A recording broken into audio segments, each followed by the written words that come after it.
Hello everyone, welcome to my channel. आज हम इस वीडियो में एक बहुत ही इंपॉर्टेंट क्वेश्चन डिस्कस करेंगे, that is what is nuclear reactors. एक बहुत ही इंपॉर्टेंट कॉन्सेप्ट है फिजिकल केमिस्ट्री से रिलेटेड, जो कि बीएससी एंड एमएससी लेवल के एग्जामिनेशंस के लिए बहुत ही इंपॉर्टेंट है। लॉन्ग टाइप क्वेश्चंस 5 मार्क्स के क्वेश्चंस में पूछे जाते हैं। सो उस अकॉर्डिंग हम इसको डिटेल में डिस्कस करेंगे। आपको एक नोट्स प्रोवाइड करूंगा जो आपके एग्जाम प्रिपरेशन के लिए हेल्पफुल होगा। इस पर्टिकुलर वीडियो में हम इसका basic concept, working function, instrumentation, application detail में डिस्कस करेंगे। सो न्यूक्लियर रिएक्टर क्या होता है? बेसिकली न्यूक्लियर रिएक्टर को न्यूक्लियर पावर प्लांट भी कहा जाता है।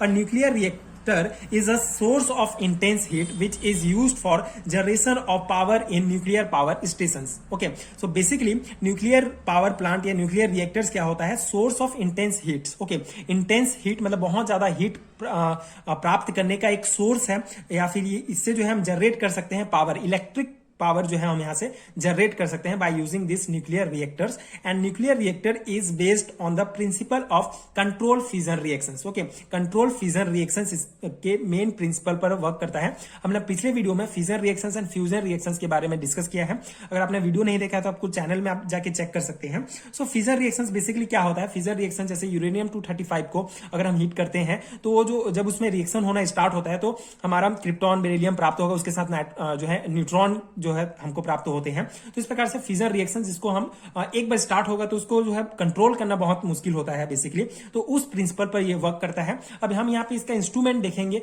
जिससे आपको इसके इंस्ट्रूमेंट के कुछ बेसिक पॉइंट्स पहले देखते हैं, उसके बाद इसका वर्किंग फंक्शन देखेंगे, जिससे आपको बहुत इजीली समझ में आएगा। सो ये जो है इंस्ट्रूमेंट है, यहाँ पे आप देख सकते हैं ये जो है कॉन्क्रीट शिल्डिंग के अंदर जो है ये पूरा हमारा फ्यूजन चैम्बर होता है, जहां पे फ्यूजन रिएक्शन होता है। सो ये कॉन्क्रीट शिल्डिंग मतलब कॉन्क्रीट का पूरा जो है कवर बना होता है।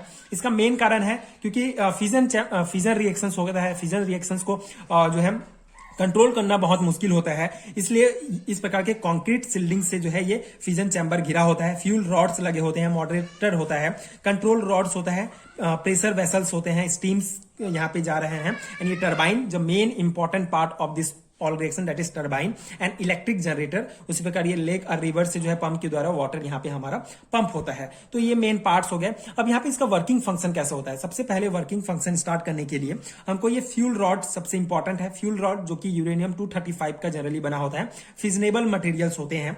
सो ये फ्यूजन चैम्बर में फ्यूल रॉड्स को रखा जाता है। ये जो कंट्रोल रॉड्स हैं इसको सबसे पहले बाहर किया जाता है इस फ्यूजन चैम्बर से, जिसके बाद ये फ्यूल रॉड्स में जो है फ्यूजन रिएक्शन स्टार्ट होता है। फ्यूजन मतलब यूरेनियम 235 को जब हीट दिया जाता है तो यहाँ पे हमको न्यूट्रॉन प्राप्त होते हैं। न्यूट्रॉन की बहुत सारी संख्या में न्यूट्रॉन्स प्राप्त होते हैं, एनर्जी प्राप्त होता है, बहुत ज्यादा हीट जनरेट होता है यहाँ पे।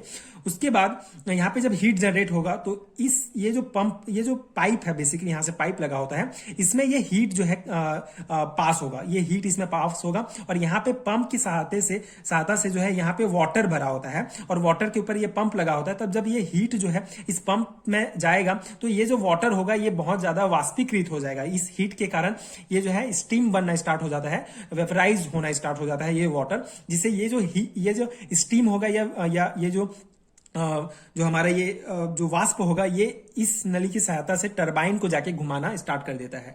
तो इस प्रकार से टरबाइन घूमता है एंड इलेक्ट्रिक जो है हमारा जनरेट होता है। उसके बाद वाष्प के द्वारा जो भी वेस्ट जो हमारा जो निकलेगा, जो भी हमारा स्टीम जब इसको घुमाएगा तो उसके बाद जब उसको फिर से लिक्विड फॉर्म में आएगा तो उस प्रकार से उसको फिर अलग कर लिया जाता है उसको। एंड यहाँ पे लेक और रिवर से जो है वाटर को पंप की सहायता से यहाँ पे भेजा जाता है। एंड यहाँ पे फिर ये पंप, ये जो यहाँ पे जो वाटर है इसमें जो ये जो है बेसिकली फ्यूजन रिएक्शंस के बाद जो भी हमारा हीट जनरेट हो रहा है इस पाइप की सहायता से ये वाटर के ऊपर में रन करता है, जिससे वाटर वेपराइज होता है। तो ये बेसिक प्रिंसिपल पे वर्क करता है। आई होप आपको समझ में आया होगा।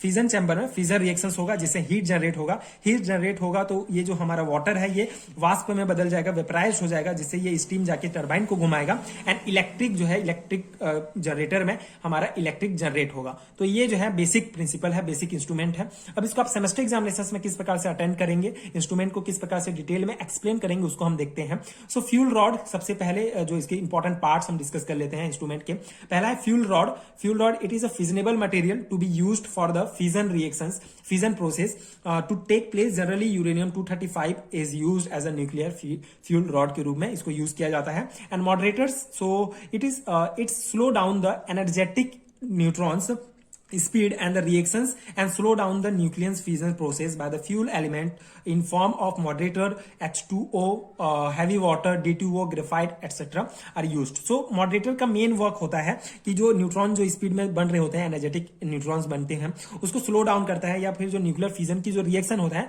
उसको स्लो करने का प्रयास करता है, मतलब मेन वर्क होता है। इसके लिए हम जो है heavy waters, H2O, D2O, graphite ये सब मेनली यूज करते हैं मॉडरेटर के रूप में। ओके, सो ये जो है दो इंपॉर्टेंट पार्ट्स हैं।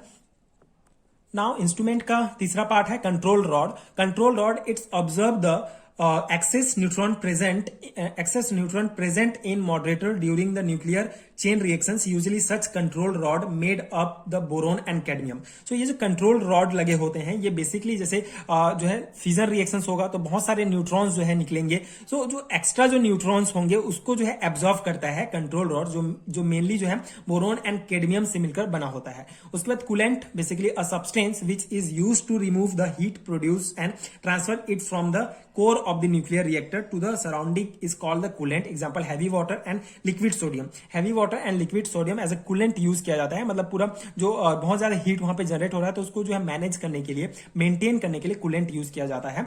उसके बाद shielding, as you know shielding जो है, जो whole apparatus covered with the concrete wall so that the radiation can not go to the atmosphere, this process is called shielding. Okay, shielding जो concrete road से पूरा हमारा जो fusion chamber होता है ये घिरा होता है ताकि जो रेडिएशन हैं ये एटमॉस्फेयर में, वातावरण में न जा सके, क्योंकि ये कंट्रोल करना बहुत मुश्किल है, इसलिए इस प्रकार के सिल्डिंग जो है कंक्रीट का सिल्डिंग बना होता है। इसका वर्किंग फंक्शन आई होप आपको समझ में आ गया होगा। इसको आप इस प्रकार से रिप्रेजेंट कर सकते हैं। To start with the control rod are taken out due to which the reaction start, hence heat is produce. This heat goes to heat exchanger when water boil up and convert it to super heated steam.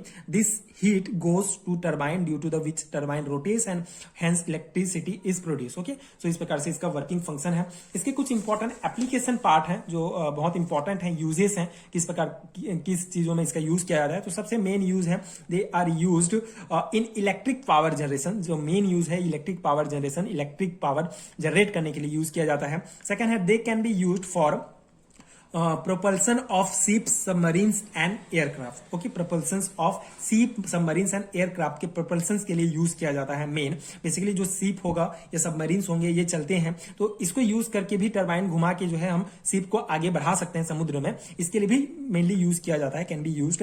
And they are used to produce neutron beam of high intensity which is used in the treatment of cancer and nuclear research. Okay, ये इसको जो है neutron beam, बहुत high intensity का neutron beam जो है इस पूरे न्यूक्लियर रिएक्टर से जनरेट हो सकता है, जिसको हम यूज कर सकते हैं कैंसर के ट्रीटमेंट में या न्यूक्लियर रिसर्च में किया जा सकता है। तो ये कुछ इंपॉर्टेंट एप्लीकेशन या यूजेस हैं न्यूक्लियर रिएक्टर्स के। एंड ये कंप्लीट नोट्स हैं न्यूक्लियर रिएक्टर का, जो कि बहुत इंपॉर्टेंट है बीएससी एंड एमएससी लेवल के एग्जामिनेशंस के लिए। लॉन्ग टाइप क्वेश्चन में पूछे जाते हैं, तो आप इस प्रकार से इसका बेसिक इंट्रोडक्शन, इसके इंस्ट्रूमेंट, एप्लीकेशन पार्ट डिटेल में डिस्कस कर सकते हैं। आई होप आपको समझ में आया होगा एंड आपके एग्जाम प्रिपरेशन के लिए ये नोट्स हेल्पफुल हुए होंगे। आगे की वीडियोस देखने के लिए प्लीज चैनल के साथ जुड़े रहिए। अगर आपको इसका नोट्स चाहिए, हैंड रिटन नोट्स इस प्रकार के चाहिए, तो आपको नीचे लिंक मिलेगा पीडीएफ स्टोर का, आप वहां से डाउनलोड कर सकते हैं। वहां एमएससी बीएससी लेवल के सारे नोट्स आपको मिलेंगे। So if you find helpful, so please support, like, share, subscribe to my channel and thank you so much for watching.